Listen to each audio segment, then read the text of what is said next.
Jackie Armaguer is not just an artist, she's a world traveler, we learned today. Started out in Little Village, then Los Angeles, then Nashville, then she traveled for a year with a medicine doctor. Medicine woman, actually. Even more important is she was a woman. Yes. And then she spent some time in Costa Rica. So this lady here is truly talented and she brings it all together in her artwork and we see it reflected. The cactus is such an important meaning to you, Jackie. It encompasses, my culture, our people, who I am as a person. It's political, it's loving, it's a little bit of everything. And I hear you don't really like politics, but political in what sense? I really don't know. I would say I don't like politics when we talk about voting and things like that. But my eyes have been open to if we aren't a little political, then you have no voice. And so my action or my activism is in my art. And I do love that reference to the nopal bean the type of vegetation that does not take a lot to grow and thrive. It doesn't, you don't even need to water it. You don't need to do anything to it, it thrives on its own and it does its own thing with or without your help. And I think as Latinos, Mexicanos, Chicanos, whatever it is that we call ourselves, that's kind of like what we are. We don't give up. We're very resilient. We're very resistant. I feel like that's a good thing, It sure is, and what I find really amazing about Jackie is that she's been a lot of places, but somehow her heart was always here in Pilsen. Why is that, Jackie? I wouldn't necessarily say just Pilsen, but like Chicago, it's funny, when I was in Costa Rica, they would claim they have really good pizza, and I'm like, it doesn't taste like the pizza back home. Or, I would be in LA, and the Mexican food out there just doesn't taste the same as it does here. I don't know, los barrios de aquí, they just call me more than anything.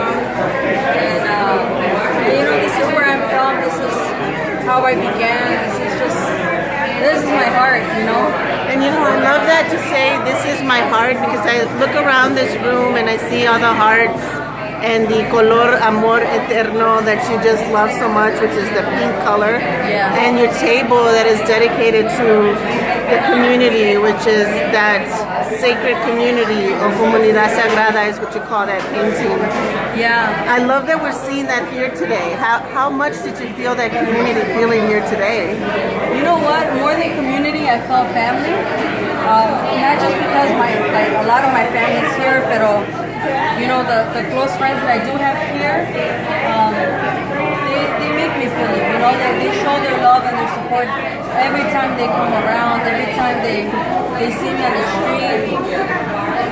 And I definitely feel it here, with the questions, the support, the energy.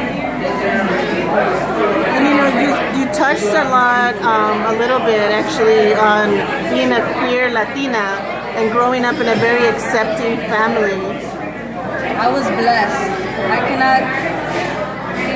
I cannot tell you how blessed I was to have such an amazing accepting family. Considering that, my grandfather was very, my paternal grandfather, very old school Mexican. We grew up Catholic. I graduated 8th grade from the Catholic school, and to have that family that's beyond accepting, they're supportive. It's really a wonderful feeling. I think I wouldn't be where I'm at if it wasn't for that type of acceptance.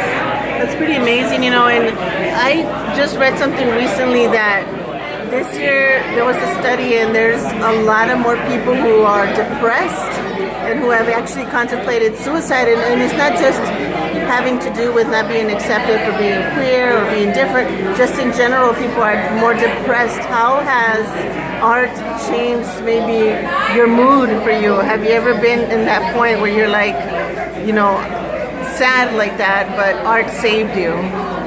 You know what? I feel like with my art, I was able to express even my most depressing, even my most darkest moments. And it did that in a way where I can talk and I can get it off my chest. You know,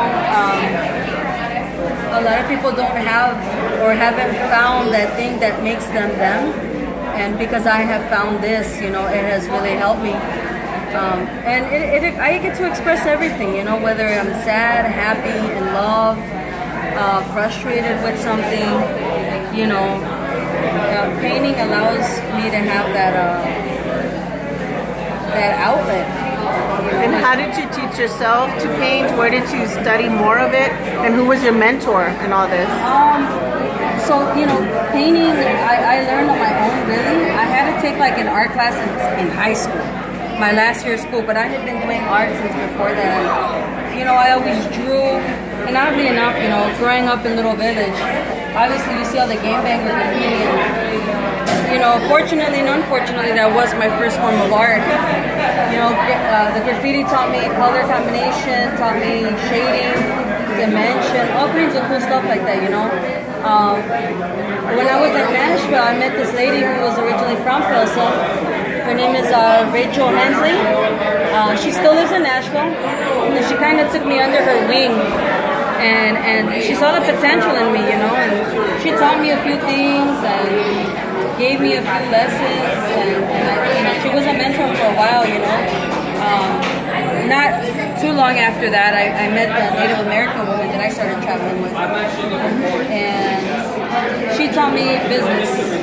Oddly enough, besides learning about myself, she taught me business, and that's also very important in art.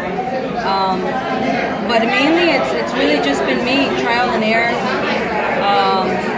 You know, and I also mentioned I have an aunt, my tia Adriana, my mom's older sister, who is an artist as well. She graduated from the Art Institute of Chicago. And I remember as a child going to her studio and seeing all her paintings and everything. And I loved that she traveled, and she was such an inspiration to me. She still is, you know. But I tend to inspire, I don't want to sound pompous or anything, but I inspire myself because I've traveled, and I'm open to learning, and I'm open to new people and new things. You know, that also expands your mind, expands your horizons. You know, one of the reasons that people are here is they're supporting your art, but at the same time, they're also supporting Pilsen because of all the changes that are coming through Pilsen. What kind of changes have you seen and experienced? You know, I think one of the biggest things for me is like seeing some of the murals that I saw growing up kind of being painted over. You know, and I don't, it's sad, you know, because I've been gone for so long, I don't know the names of some of them. You know, before, when I used to come here, you know, it wasn't the safest neighborhood. You didn't see people just walking down the street, you know, you didn't see a lot of white people. And now I see a lot of people from everywhere, you know, not just white people. You see a lot of Asian people, you see a lot of black people, which, you know, is good, but at the same time too, you know, like, what are they doing, or how are they contributing to this community, you know? Is it more than just what are they contributing, and really more about the people here, where they left after that, when a new business comes in? Yeah, exactly. You know, like the lavanderia that was on the corner there on 18th, and I forgot what other street. You know, I remember seeing that as a child. I remember, you know, I don't think I ever went into it, but I remember it. And the fact that it closed down, it's like, man, a laundromat. You know? Why do you think it closed down? It's probably due to high prices in rent, changes in the community, you know, and it's sad too because people who have grown up here, like, you know, my stepmom, she's from here, my mom is from here, you know, for them to come back and see all the changes, and some aren't that positive, you know, some are, but it's frightening, you know. How do you think we can see that progress without damaging what's already here?